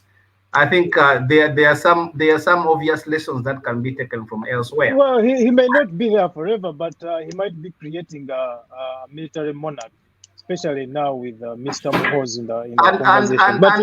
Mr. Katuramu, what are your suggestions? And again, those successions. Let us give some. Never very successful. Let's give some time. Thanks, Mr. Mitala. I agree with most of the progressions he makes, and to start with, yes, we agree that Mr. Museveni is not going to be here forever, but now the biggest problem, and for me this is what actually worries me, is what next, even if we decided to go away tomorrow, the what next is important, because if you do not have a proper transition, if you do not have a proper relation with who comes next into leadership, who takes over the authority next, then that becomes a huge challenge to the country's development. And in that format, what I think is saying, what Mr. Henry is saying, that if he may not be here forever, but what if he creates up a military monarch? And you see, that's the biggest problem now. That for such interests, we are actually likely to see a worse Uganda than now, right? Because at least you can try to deliberate on the current state affairs of the state. You can try to voice something, but when it gets to that point, all that will not be possible. It will be more of like, I'm protecting what is mine. I can't share what is mine, and this is what is mine. Yeah, okay. So we have lost Mr. Katuramu. He will be joining us shortly, but I think that is something we need to interrogate more closely. Actually, the issue of creating a constitutional monarch, and I know many Ugandans are banking on the fact that, you know what, Mr. Museveni is not going to be here forever. He could die tomorrow, and there's going to be a transition. But what kind of transition is it going to be? Especially now that the Mhozi project is no longer just a project. It is becoming a reality. You can see people putting on T-shirts for advertising Mr. Mhozi as a potential replacement of his father, and I think that's problematic. Welcome back, Mr. Katuramu. If I was in Uganda, I was going to say that they called Airtel, but anyway. So what I think that where we are going is the biggest problem to worry about, and the biggest condition of our country to worry about. And we should care much. Actually, even Mr. Museveni should care much, because the issue is not just about the conversation of, okay, you've taken long in power, therefore it is time for you to move out. But we also understand, we acknowledge that, okay, you have done something, right, for the country. How are we sustaining those efforts? How are we sustaining those achievements for you? How are we sustaining that capacity that you have built within the country? And that is important. It's very important, more than anything else. Yeah. So if today you can be able, if you go ahead in class and learn, you be a star for that class as much as possible, and you cannot reproduce the same thing outside, maybe in a testing center or an exam, then you are a star for nothing in class. Yeah. So regardless of what Mr. Museveni is trying to do, if he cannot sit down and reflect on that and try to understand that. And you see, there is no way we can get Mr. Museveni out of the conversation of the transition and for a peaceful, not just a peaceful Uganda, but a just Uganda, a Uganda that is suitable for everyone. Tomorrow, we cannot get him out of conversation today when he's still alive. The only way he can be out of conversation is when he's dead. But if he's still alive, we can't get him out of the conversation. He has a strong contribution to what Uganda has to be tomorrow. Right. Yeah. And so, regardless of whether they are building a legitimacy, regardless of whether that would be their best interest, they need to understand that even a legitimacy, for it to operate, you need to have a sustainability plan. So it is important that whoever is working with Mr. Museveni in whatever way they are working, they have to make sure, or they have to understand that whatever they have contributed towards this country, and whatever they still maybe continue to contribute, and even themselves and their lives need a sustainability plan for everyone and not just themselves. So it's important. Right. We could be, I think we should be past the times of the regime has ended, and we have hundreds of thousands of Ugandans flying away from the country. But unfortunately, the unfortunate bit that I can say here, and that even the president, Mr. Museveni, has to know, and everyone who works with him, is that even though the next person who takes up power is the vice president, the current vice president, there would be people who will fly out of, who will run out of the country. That's the unfortunate bit. That even though, and now you have Mr. Mose in the conversation, his son, and you have Madame Janet in the conversation, his wife. That even if tomorrow you have Mr. Mose as the president, there will be a majority of Ugandans who are currently working with Mr. Museveni who will run out of the country. That's the unfortunate bit. Yeah, let us hear more about that conversation about that transition, and specifically in reference to Mr. Muhoozi being in the picture. Let us hear what Mr. Besigye is talking about that. That was subverted, that was also overthrown, in fact. That is what I wrote extensively about in 1999, how that process was subverted, was overthrown. Nonetheless, the 1995 Constitution contained some elements that could, to some extent, salvage it. It is those elements that have since been destroyed. The term limits, which could have ended the presidency of the person who took power without election, Mr. Museveni, because Mr. Museveni took power by force of arms in 1986. Now, the term limits could have at least ended that and provided the country with the first opportunity since independence to have somebody who is not incumbent, who has not come through force of arms, become elected. That was overthrown. That was, again, that constitution, the pillars of that constitution, the term limits, the age limits were overthrown. And so what we have now is another military establishment that took over Uganda, sabotaged the constitution-making process, sabotaged the intended transition, now governing literally as a presidential monarch. And as everybody now knows, the idea of Museveni being succeeded by his son is no longer in question. Now, so let's go back, let's fast forward to the front, because I think that was the subject most of your audience, hopefully, we are waiting to hear about.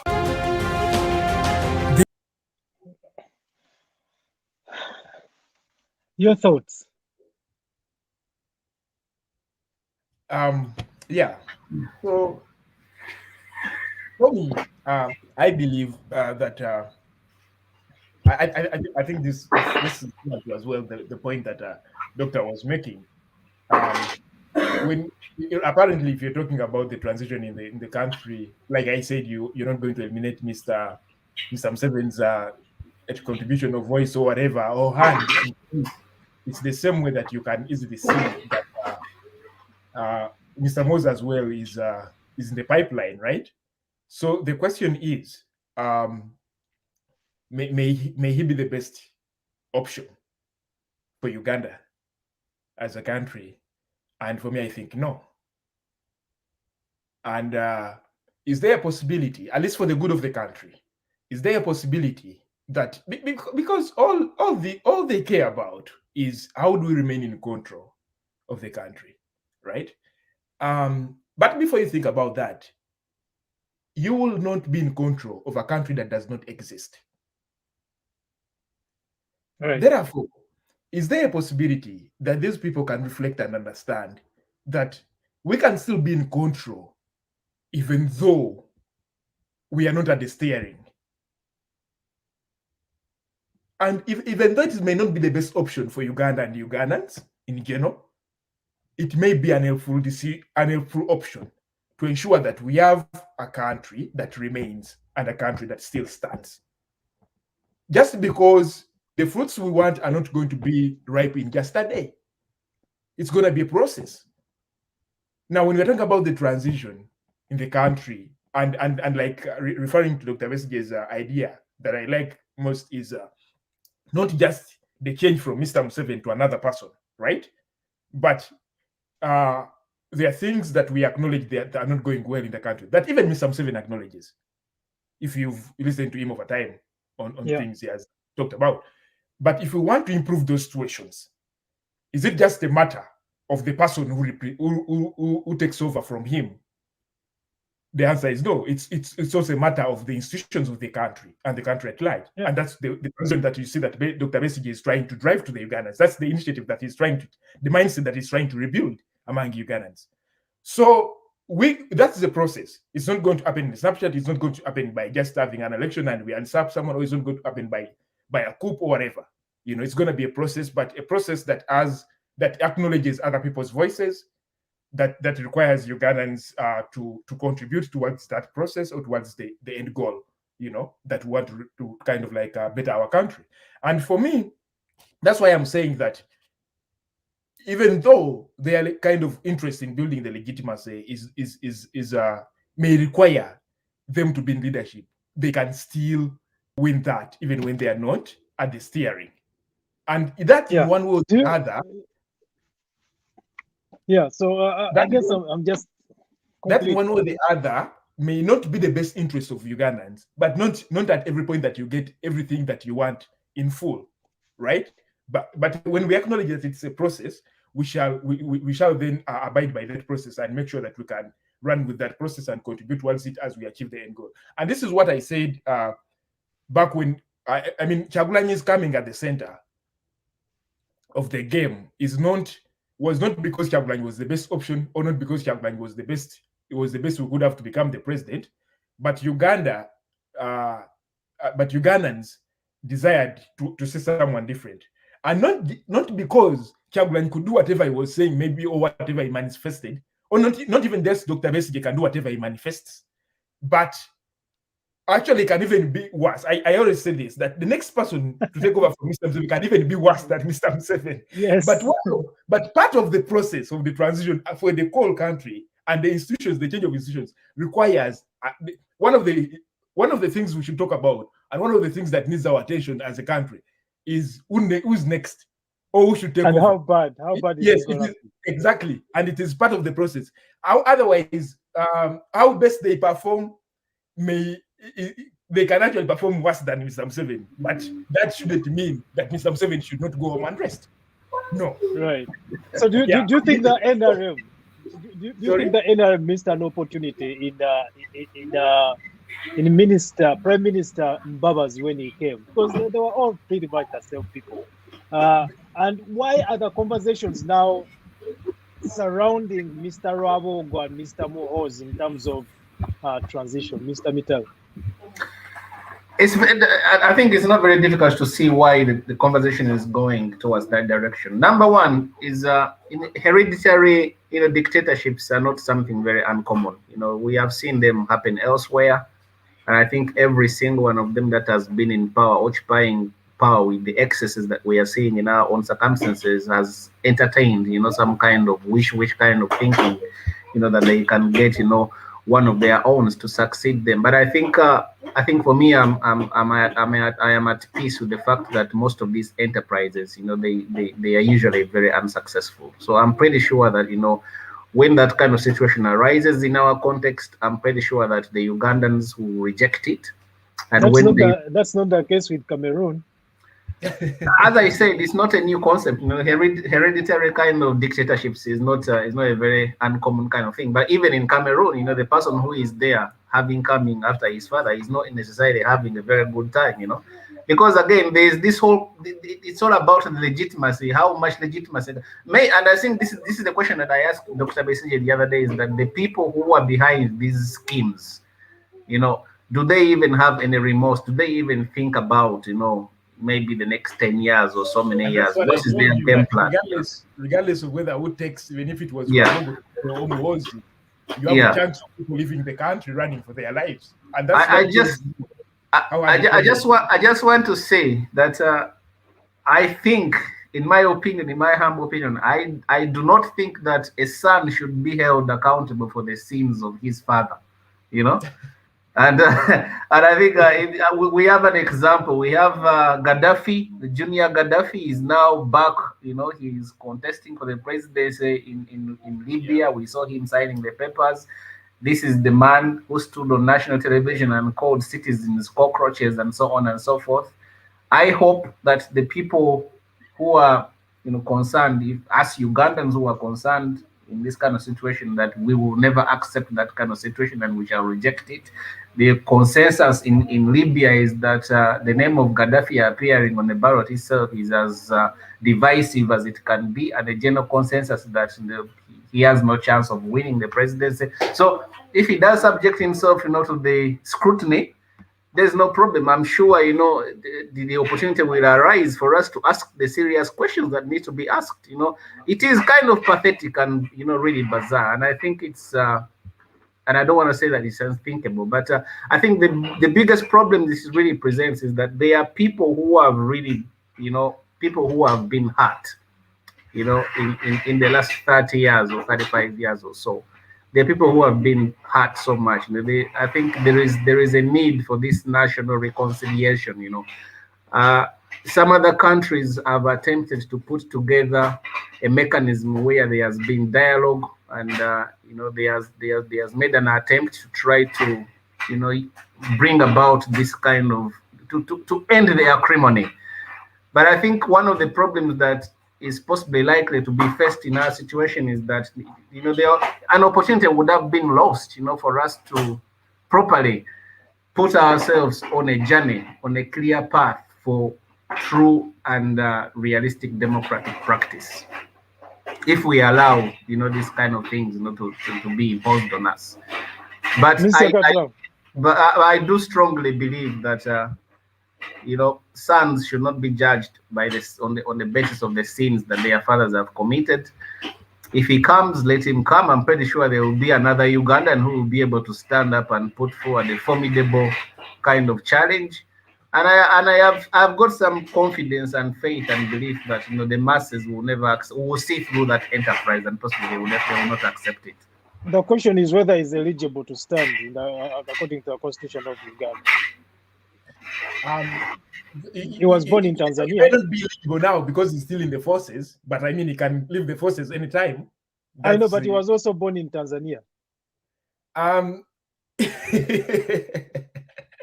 That's we have to interrogate these things. That's one thing that we may want to interrogate, because if he does not have dual citizenship, probably, or if he's not a citizen of Tanzania, then if he's a full citizen of Uganda, then we may. Yeah, well, what does the constitution say about where a president should be born?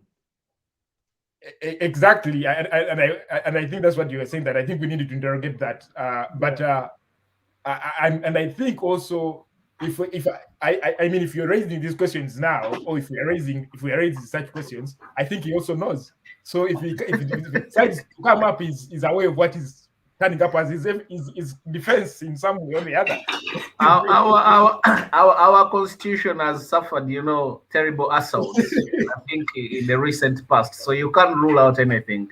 You may just see, an NRM parliamentary majority, erasing that piece of our constitution says that somebody who's not born Ugandan cannot become president of the country. But I think that's easy for them. I think just playing around with the records at Mulago Hospital is way easier for them.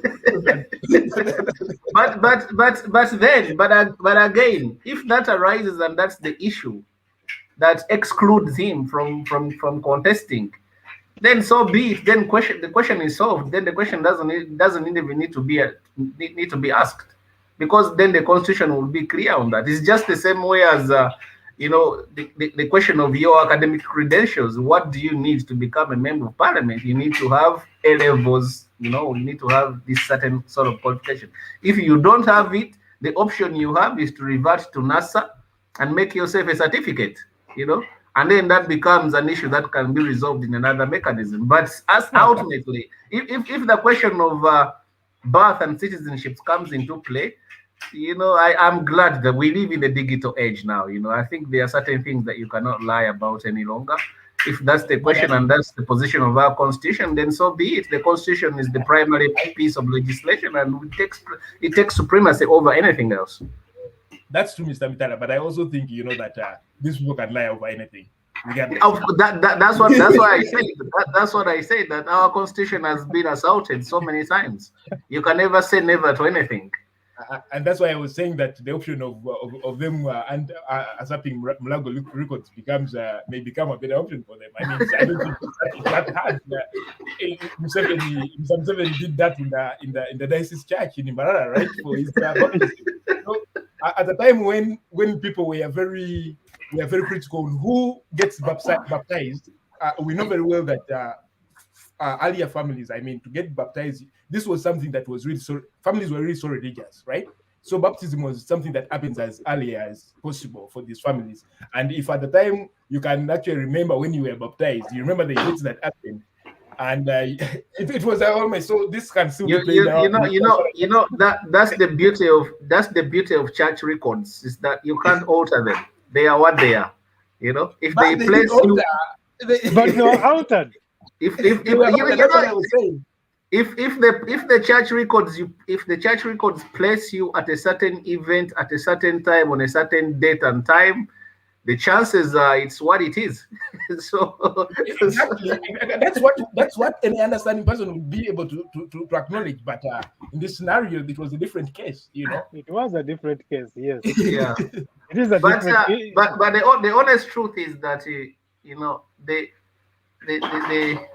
the outcome of our politics will really depend on how multiple players at multiple levels play, and this includes the masses, the public, the politicians themselves, parliament, and really all the stakeholders in this conversation. I think for me, what is really important, and something that I keep coming back to again and again and again, I think there has to be we have to arrive at an intersection where we can be able to have a conversation, even with people that we fundamentally disagree with in our politics, in our thinking, in our ideologies, that we can have that conversation without going for each other's necks and eyes. I think that's really crucial. I think the thing that really makes me feel very, very sad in our situation is seeing these excesses that being meted out against political elements for whatever reason. And I think the key players in this kind of events, they are only trying to keep the president happy. But in trying to keep the president happy, they are forgetting that we are a nation and our interests intersect at one point or another. So that's really the crucial kind of thing. And I think As you wrap up, Mr. Mitala. Yeah, I do welcome these fronts, all the various fronts. I do welcome them, and I try to follow their conversation, because by listening to so many people from so many different directions, I think you are able to consume in as much information as I can, and I think that's what helps you to be able to arrive, at the most suitable judgment for yourself. I think let us, all of us, it's a market of ideas. That's clearly what it is, a market of ideas. Let everybody come to the market, present their ideas, the person who's got the best product, whether they have told me a lie or not, as long as they have had the opportunity to come to the marketplace and shout for their product, then whatever the people decide, that should be the case. Right. My question now, we are supposed to be wrapping up, but something just came up into my mind about us Ugandans. Why do we always doubt when things are brought or talked about? When General Tinyafunza told us about the Mhozi project, we rejected it. We didn't want to believe him. Now it has become a reality, and no one even talks about him or the time when he brought it up. Mr. Besigye himself has written his own dossiers about government and how the system works. Now he has provided this red card front that everyone completely, many people actually, a significant number of Ugandans doubt they think he's working with the system. Why are we always like this, Mr. Katuramu, as you wrap up? One, for me, I would think I would say that, like I said at the beginning, that those who are in captive aren't seated, right? So, for example, when General Tinyafunza came out on all these issues, whom was it in favor of to kind of like trash all these substances, or, you know? So it was in favor of those who were in power, and they did whatever they could do in their best to kind of like conceal, you know, the evidence he came up with. And similarly to when you see what's coming up on, for example, Dr. Kizza Besigye's initiative, I mean, all they are doing, and when you see, if for example, you're following up those events, when you see what's all happening among the Ugandans, who are, for example, who may be negative against it, who may be saying probably Dr. Besigye is fronted by the government or by those in power, is to create a very unambiguous ground for him and his counterpart Kyagulanyi, right? And when you see all these thrusts that have been thrown to Dr. Kizza Besigye, they actually kind of like creating a dipole between the Dr. Kizza Besigye and Mr. Kyagulanyi's NUP or National Unity Platform, right? And the question then becomes, who benefits? Is it Dr. Kizza Besigye who benefits from that, or is it Mr. Kyagulanyi that benefits from that? You know, so it's Mr. Museveni who actually benefits from that. So this is not natural, and it's not happening by mistake. It's arranged. In other words, the attacks you see within the opposition are not natural; they are arranged. And the beneficiary, of course, makes the arrangement because it's going to benefit from the arrangement. So we may see them as natural, and they are not natural. And you know, when such instances come up, of course, you're not going to prevent the waves of bandwagon, right? So you have those who also have preconceived ideas. So when they get motivated by a few who are kind of like influenced or facilitated by the state, then of course you get those bandwagoners that kind of like follow them. But again, at the end of the day, the beneficiary is known, and therefore we could know where those stem from, right? So so basically, to wrap up, for me, I think there's a very big issue, and if we are to talk about overhauling our country or trying to improve where the country is right now, from the economy to the political spheres and the social spheres, we need to understand, because now we understand the game, or we clearly see what's happening within those who assumed the leadership, right, of the country. Now we need to understand the nature of relationship between those who are against those who assumed the leadership of the country. In other words, I mean those who are now whom we call the opposition, right? We need to understand them. And it's a very big question that probably needs an interrogation. That the nature of the relationship that is happening between those people explains a lot of what is happening today, not only within the forces of change, but also within the government and what the government does for the country. It is a factor in play. So how they behave, their objectives and their intentions for the country is very important. Otherwise, if we are not straight on that, many Ugandans may be taken for granted at the end of certain decades. You know, you may realize different. And you see, I think now you realize when we say that probably the Dr. Besigyes were not just deceived. It was not their problem, but they lacked time to analyze their agenda that they thought was a common agenda. Now, when we don't analyze the relationship and the agenda in the opposition, then that is going to rely within us as a very big problem. For it, I give you a very small example. In any normal circumstance, and in any normal circumstance, and for someone who understands, you don't need to be a critical understanding person. Just normal understanding. For example, in 2011. When Dr. Besigye stood against Mr. Museveni, or even in 2006 or 2000, maybe let me bring it back nearer to 2011. What was the reason probably for or 2016, what was the reason for Mr. Olaro Otunu to stand? Because even he himself knew he couldn't win that election, right? He knew, even if it was only Mr. Otunu and Mr. Museveni, okay? And it's the same thing now we see in 2021.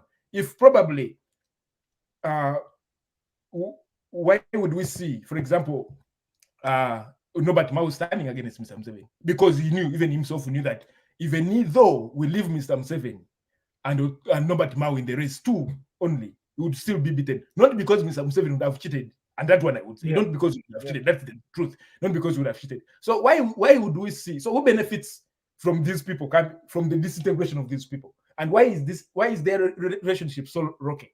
You'd actually be surprised that some oppositional forces of change have a better relationship with the government than within themselves. Right. They have a better relationship with the person who think they need to get out of power than themselves who think they together need to get him out of power. So that is very, very, very, very serious, and that's one of the reasons why we need to worry so much about where, if Museveni moved out of power today, where the Uganda is going, whether it is someone from NRM, whether it's someone from his family, whether it's someone from opposition. Right. All right, guys. For me, as my last word, and to answer your question, Henry, as why people find it difficult to talk about these sorts of things. Number one, I think it could be due down to apathy. People are captured in this apathy. Or if not so, it could be due to the uncertainty that prevails around the whole situation, because we have kind of backslid back into these undemocratic practices in some kind of half sleep kind of pattern, where people think that if they don't talk about these situations, maybe the situations will go away. So we could be experiencing the same kind of problem again, and people think that people fear that maybe by talking about it, by vocalizing it, maybe they are giving it momentum, and therefore by not preferring to just ignore the problem will just disappear away. It will disintegrate and it will disappear. I should just warn that that's really hoodwinking ourselves. We were told, in some respects, we have been taught that this project was a 50-year project.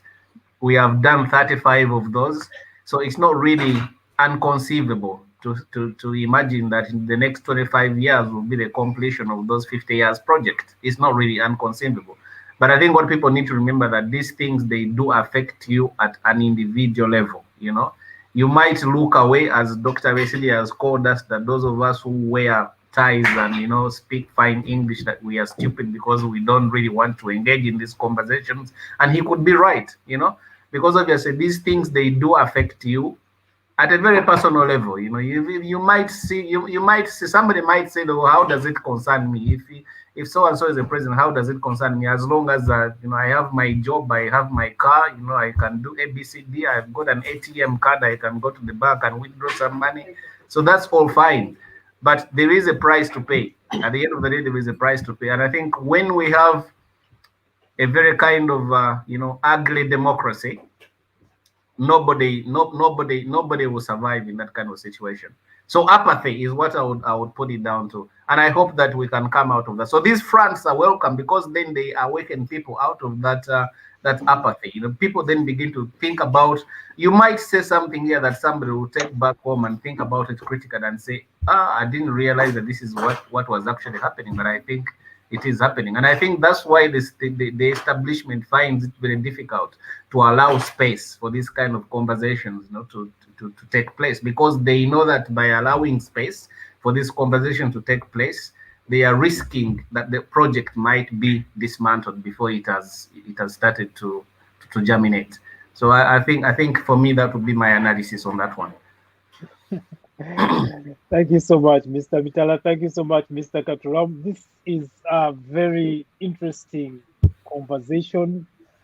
We did not complete Mr. Besigye's content. Of course, there's a lot that he talked about, but time is not enough to interrogate everything. Of course, man is a political animal, and this might be affecting you at an individual level. You may think that it doesn't really affect you, but you have to think about your family and your future generations. I think you owe your future generations time to engage and take responsibility in interrogating some of these issues. especially when we hear that there is a German who has kicked off an entire village in Mubende, kicked off their land to grow coffee, which was initially grown by the people of that place subsistently. You may think that the politics of Uganda does not concern you as an individual, but your children, your grandchildren, your future generations will not exonerate you from not having said anything on their behalf. You owe them that. So I hope you have the courage to engage in these conversations. I want to thank once again my colleagues, Mr. Mitala Muzukuru wa Mswangali for joining us today. Thank you so much. And Mr. Charles Katuramu from the University of Michigan for joining us today. Thank you so much and have a great Sunday evening. We shall definitely come back to engage more in some of these conversations. Never ends. Have a great day. This is the state of the nation. Rifa Mwanga. We are deliberate, we are reasonable, we are uncensored. The state of the nation.